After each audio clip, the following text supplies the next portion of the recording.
कला लगाएंगे। बोलो आई माता की। दोनों हाथ ऊपर करके जोरों से, आपकी आवाज बिलाड़ा तक जाना ही चाहिए। बोलो आई माता की। आई माता की। धर्मगुरु दीवान साहब की। धर्मगुरु दीवान साहब की।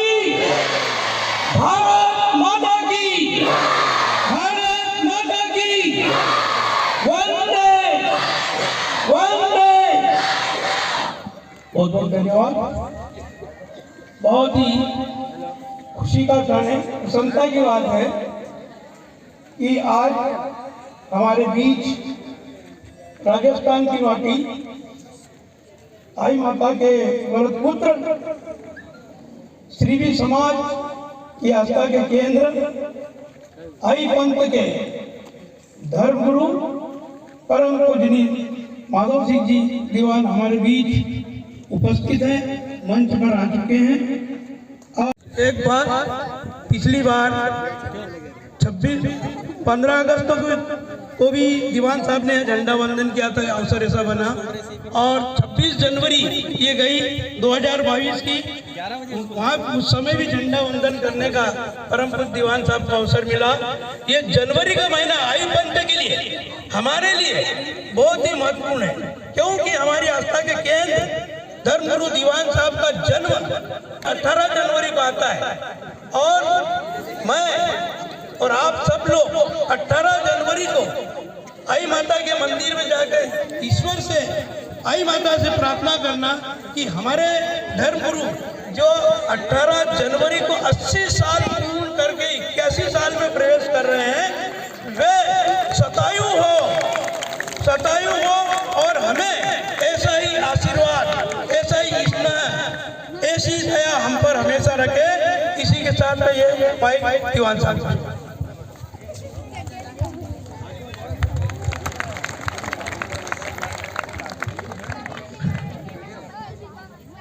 सब जने मिलके आई माता की जय बोलेंगे। बोली आई माता की। कोई काम शुरू करो, अपने इष्ट देवी आई माता जो कि सर्वत्र मौजूद है,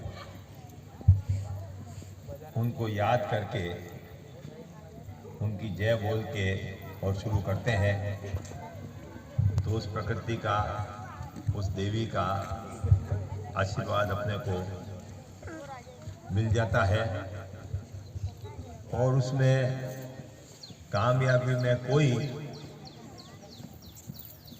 कमी नहीं रहती। तो आज से अपन सबसे पहला आशीर्वाद तो यही है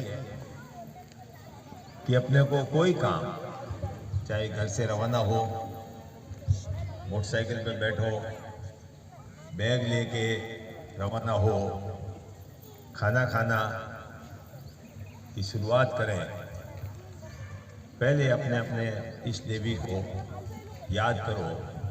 वो जो प्रकृति की जो शक्तियाँ हैं वो सब एकत्र होके और आपको उनका लाभ अपने आप मिलना शुरू हो जाएगा। मेरे लिए बड़ी प्रसन्नता की बात है कि आज आप इस सीरवी इंटरनेशनल स्कूल को आज फलते फूलते देख रहा हूँ। इस मौके में भगवान भाई को जरूर याद करना चाहूँगा कि जब उन्होंने इसकी ज़मीन खरीदने का विचार किया, ये बात शायद आज से करीब 20 साल पहले हो गए। उस समय सीरी समाज की आर्थिक स्थिति भी इतनी नहीं थी और जो हमारे यहाँ भाई लोग बैठे हैं सबको पता है कि सबसे मुश्किल काम अगर कोई होता है तो चंदा इकट्ठा करना। चंदा इकट्ठा करने के लिए खुद के पैसों से जाओ, उनके पास जाओ, जाते ही पहले तो एक लेक्चर मिलेगा कि आप लोगों के पास कोई दूसरा काम नहीं है क्या। लोगों के पास काम नहीं होता, धंधा हो, ये धंधा खोल लिया। परंतु उन्होंने टीम बनाई, खूब घूमे और आज अपने सामने ये जो, और आज नहीं, आज से 50-100 साल बाद तक, जब तक 100 बच्चे पढ़ेंगे, 100 साल तक बच्चे पढ़ेंगे, तो ये जो नींव के पत्थर हैं ऊपर दिखेंगे तो नहीं, पर वो भवन जो उस नींव के ऊपर खड़ा है और जो नई पीढ़ी तैयार होगी, उनका आशीर्वाद जरूर आपके परिवार को मिलता रहेगा। और जब हृदय से आशीर्वाद मिलता है तो कभी वो फेल होता ही नहीं, अपने आप आपको सब रास्ते दिखते रहते हैं। तो आशीर्वचन की तो बच्चों को दिन भर, वर्ष पर वर्ष, महीने पर महीने सीखना ही है। पर मैंने मेरी लाइफ में, जिंदगी में एक चीज सीखी, जो काम करना है, अंग्रेजी में कहावत है, enjoy the work that is to be done. जो काम करना है उसको आनंद पूर्वक करो।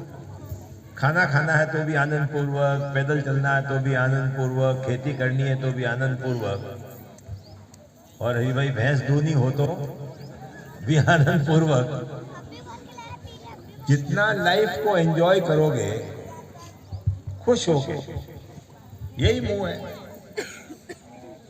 कल मैंने वहां भी खजूरी में भी कहा, मैंने कहा यही मुंह है, यही फूल है, खिला हुआ है तो कितना सुंदर दिखता है, और मुरझाया हुआ फूल क्या करते हैं, उसको फिर फेंक देते हैं, कौन कोई नहीं। तो यही जो शरीर है, यही जो मुंह है, इसको अगर खुश रखते हो तो खिला हुआ फूल है, वो लोगों को भी खुश करेगा, अपन भी खुश होंगे।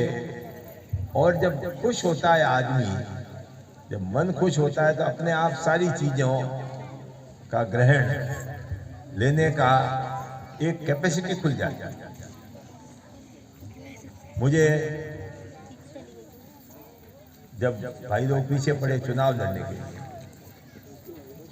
के लिए पीछे पड़े, मैंने कहा भाई मेरे को तो चुनाव लड़ना आता ही नहीं है, अपने तो आई माता जी की सेवा की है और कोई पता ही नहीं। तो हमारे यहाँ एक सरपंच थे जो 5 बार निर्विरोध सरपंच बने। उन्होंने कहा साहब वोट लेना बड़ा आसान काम है, और उसका एक ही तरीका है कि अगले को हंसा दो। अगले को हंसा दोगे तो उसकी वो पाइप खुल जाएगी, आपकी छवि अंदर फिट हो जाएगी, और जब वो पर्दे के पीछे वोट देने जाएगा तो आपकी छवि रामलाल जी उसके सामने आएगी। अरे मैंने कहा अगले को हंसाना कैसे?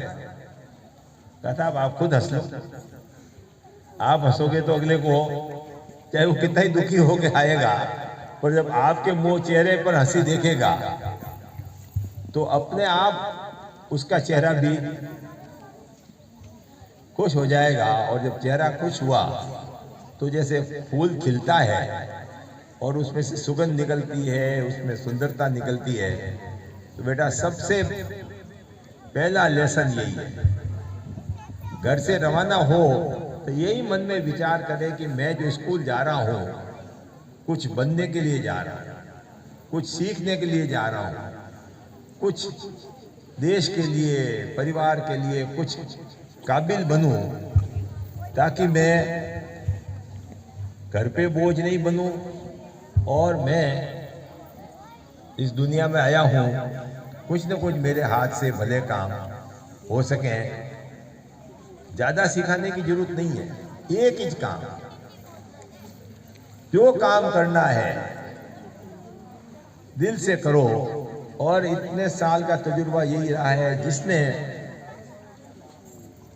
जो काम करना, पढ़ाई करनी, खेती करनी, दवाई छांटनी, गाड़ी चलानी, नफरत मुंह पे आनी नहीं चाहिए। मुंह कभी चढ़ा हुआ होना ही नहीं चाहिए। किस पे मुंह चढ़ा है? जो मिला है बढ़िया जाति मिली, बढ़िया परिवार मिला, बढ़िया बच्चे मिले। और मैंने तो अपने यहाँ देखा है आज सीवी समाज जिन्होंने कुछ नहीं था घर पर 3 चीज थी, ईमानदारी, मेहनत और सहनशीलता। क्या क्या हुई रणछोड़ भाई? ईमानदारी, ईमानदारी मतलब खाली पैसों की चोरी नहीं, हर काम के प्रति ईमानदार। और मेहनत का तो कोई शॉर्टकट है ही नहीं।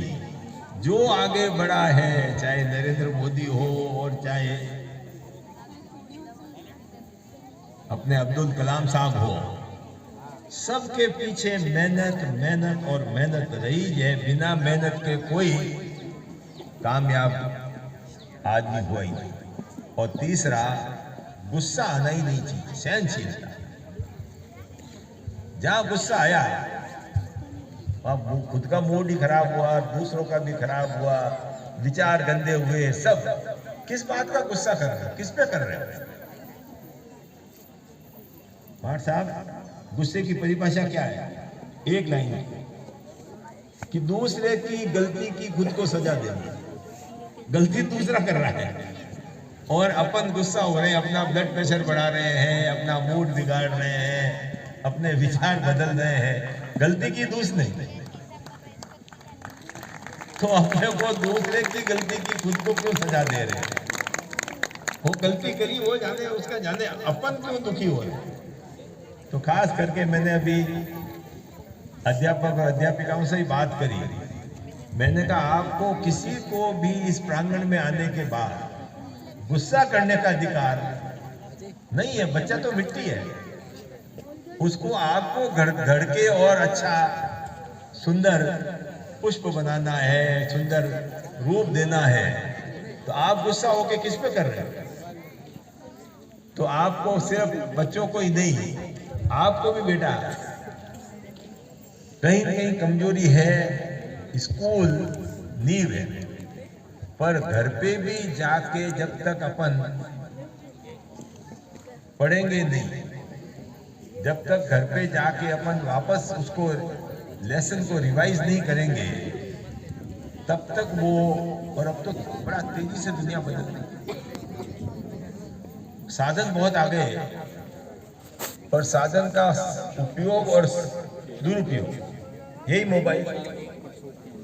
कहीं चले जाओ, चाहे बड़वानी के बाजार में जाओ, चाहे अंजर के बाजार में जाओ, ठेले वाला भी लेके खड़ा हुआ है। जब तक कोई ग्राहक नहीं है, मोबाइल में क्या देख लिया। पहले टीवी आ गया था, अब टीवी तो कुछ कम पड़ा तो मोबाइल जेब में आ गया। बस में जाओ तो मोबाइल देख रहे हैं, और घर पे जाओ तो मोबाइल देख रहे हैं। और मेरे कई भाई लोग हो तो मेरे को समझ में ही नहीं आता है, मोटरसाइकिल चला रहे हैं और यहाँ दबा रखा है इसका, मोबाइल को कान के पास दबा रखा है। अब मोटरसाइकिल चला रहे हो या मोबाइल सुन रहे हो या बातें कर रहे हो या एक्सीडेंट की तैयारी कर रहे हो। और कुछ चीजें सरकार बताती है, टीचर बताता है, ये सब सरकार बार बार कह रही है कि हेलमेट पहन के मोटरसाइकिल चलाओ। कितने जने पहन के आए हैं हेलमेट? हाथ खड़े करो, देखो कितने। और जितनी एक्सीडेंट में जो डेथ होती है, 90% हेड इंजरी से होती है। सिर में चोट लगी, या तो आप स्वर्गवासी हो गए तो फिर भी कोई ऐतराज है, परंतु सिर में चोट लग के पैरालिसिस हो गया, आपका दिमाग काम करना बंद हो गया, आप 6 महीने बिस्तर, सारों के लिए आप लाइबिलिटी भारी बन गए। सो ज़्यादा शिक्षा की जरूरत नहीं, कहने की जरूरत नहीं, सबको कुछ नहीं करना है, अपने आप को सुधारना है। जो काम करना है, पढ़ना है तो प्रेम से पढ़ो, घर में जाना है तो प्रेम से जाओ, खाना खाना है तो प्रेम से करो। और अगर आपके पास मेहनत और प्रेम है, और एक काम और कि घर से जब अपन रवाना हुए तो अपने माँ बाप के चरण छू के और आशीर्वाद लेके आए। सब फेल हो सकते हैं पर ये माँ बाप का आशीर्वाद फेल नहीं होगा। एक बार जो नई कमेटी है उनको मैं बधाई देना चाहता हूँ कि विपरीत परिस्थिति में भी आपने इसको स्कूल को जिंदा रखा, इसका विकास करते गए। और कुछ लोगों को आदत होती है वो उल्टी बात ही बोलते हैं, उसको आपने मन पे नहीं आने दिया। अपना काम ये कि अपन ईमानदार, दुनिया कुछ भी कहे कहने दो, उनका मुंह खराब होगा। अपना न तो किसी की बात काटनी न कोई बहस करनी, अपना कर्तव्य आप निभाते जाओ, अपने आप आपको कामयाबी मिलती जाएगी। बोलिए आई मात की।